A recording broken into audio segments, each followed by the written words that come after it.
Discipline itself is not something that you learn, it is a title that you earn, followed by a set of actions that you take. You know how you can't directly aim to be intelligent. You aim to learn and intelligence follows. It's the same with discipline. You can't directly aim to be disciplined. That's not how it works. You aim for more specific, actionable steps and discipline follows. The 3 actionable steps that are crucial in attracting discipline are consistency, sacrifice, and accountability. Now, consistency is not something driven by motivation, it is driven by ease. The more seamlessly ingrained the action is in your routine, the more likely you are to do it. Motivation is what brings the idea to mind. Motivation can also help you start at something and even continue it until day 2. But motivation fizzles out so fast the minute you face any hardship. So the key here is not how to stay motivated for a long time, which is completely unrealistic and unreliable. The key is how to make it as easy for yourself as possible. And keep in mind, there is a difference between doing easy things and making necessary hard things easier for yourself. So get creative, replace tasks, create time, and invest into what's actually important. And as we know, a habit starts off as a conscious action that we take. And after repetition, it becomes automated and gradually moves into our subconscious. So the more subconscious you can make an action, the higher the chance it has of becoming a long-term one. Let's talk sacrifice. The biggest problem with how we view sacrifice is that we often approach it like a punishment. We think that depriving ourselves of joy or being harsh helps us become better. But reliable and lasting sacrifice doesn't come from a place of resentment and hate. It comes from having enough love, care, and respect for your current and future self. You choose to let go of your short-term comfort because you care about the person that you are becoming, not because you are trying to punish your present self and the version it currently is. Remember this, real discipline isn't self-rejection. It's self-respect, meaning real change comes from positivity and a healthy mind. So sacrifice has to come from a place of self-respect for it to be realistically achievable. What a lot of people unfortunately do is wake up one day, go into the mirror, and think to themselves, look at me. I've achieved nothing.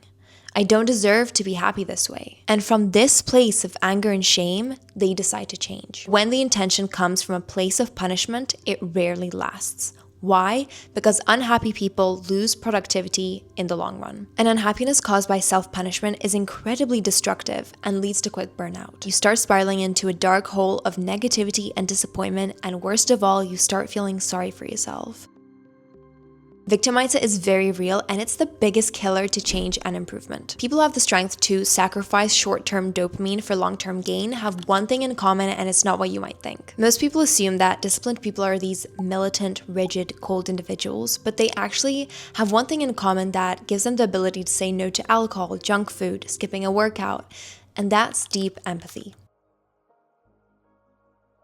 If you have worked on your inner strength to be able to empathize with a future version of yourself that has given up and felt the regret and disappointment that comes with it, you can use that perspective to work backwards. It's almost like you're adjusting your past to create a better future, except it's not really your past, it's your present, so you still have the power to change it. What's worked for me is that when I've been on the brink of giving up or giving in, I face those emotions that I know will target me once I make the bad choice. By recognizing how emotions like guilt, regret, disappointment will negatively impact you later, you acknowledge that you can actually avoid it by making the right choice in the moment. And this takes time, so don't rush decisions. It takes real reflection and empathy. Let's move on to accountability. The beautiful thing about accountability is that it's not an inherent trait, it's actually a learned behavior and a personal choice. And there's 2 types of accountability: internal and external. Successful internal accountability relies heavily on 2 things: a clear objective and honesty. When it comes to setting a goal that you want to be disciplined with, you have to set a clear objective,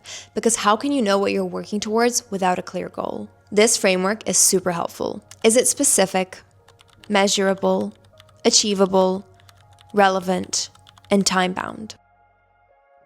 Make it as clear as possible for yourself so that you know exactly whether you have achieved it or made measurable progress. Clarity removes space for any excuse. This makes it very easy to be honest with yourself. So if you notice that you aren't being honest, then your goal isn't actually that specific or easy to measure. In this case, this framework is a great starting point. We also have external accountability, which can be a great supportive layer. Find someone that you genuinely admire and respect, but also someone that you can catch up with regularly. Now, here's the trick. Share with them exactly what you want to be asked the next time that you guys meet up. For example, if you're trying to become a regular at the gym, let them know that's your goal.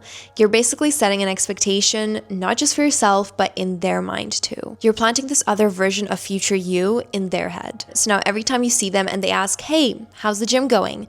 You've now set this little external standard that you have to live up to. It's almost like having a personal life coach, except they don't really know about it and it's completely free. One life-changing point that I came across while researching is that people who want to become disciplined and successful at achieving, they focus too much on adding new behaviors and steps into their life, when most times the most effective thing you can do is take away. Whether that's taking away things that will buy you more time and space for your new goals, or to simply declutter because you have too much going on, which takes away from the quality of those things, taking away instead of adding might be the most effective thing that you do. This actually reminds me of one of my favorite quotes, which is, "You can't have everything, but you can have anything." Discipline is about choosing what matters and then having a simple, easy to follow plan that you can tunnel vision on. And to tunnel vision is such a powerful action because one, it's such a striking visual that helps reflect what true discipline feels like. And two, it's a concept that you can practically bring to your life that helps you stay on track. So the same way that horses wear blinkers to stay focused on the roads,